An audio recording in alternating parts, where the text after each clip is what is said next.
2022 akawa Coastal Union ni mchezaji bora chipukizi ligi kuu 2022-2023. Amekwisha kabidhiwa taji lile ili aende akaruke sambamba na wachezaji wenzake.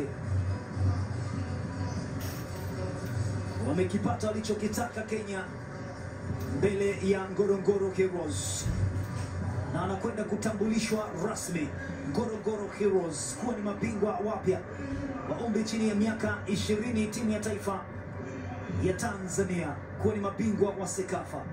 Taji liko mikononi mwa Lamek Elias Lamu. What a moment! Ni kumbukumbu nzuri kiasi gani kwa Tanzania. Ni timu ambayo ilishinda mabao mengi zaidi kwenye michuano, ilishinda 7 bila dhidi ya Djibouti. Yes! Rasmi Ngorongoro Heroes ni mabingwa wa Sekafa Under 24. Wanawavua ubingwa kikamilifu Uganda baada ya kuwanyoa nusu fainali na kuwapiga majirani zao wengine Kenya katika mchezo wa fainali.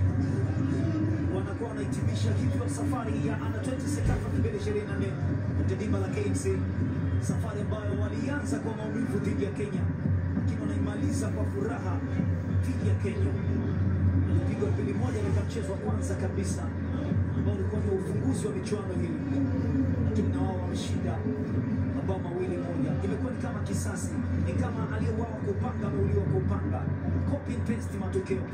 Licha ya wafungaji wakiwa ni tofauti, hakuna mfungaji aliyejirudia katika mabao 2 ya Ngorongoro Heroes, lakini katika bao la Kenya hakuna mfungaji aliyejirudia kutoka mabao 2 ya Kenya katika ule mchezo wa kwanza.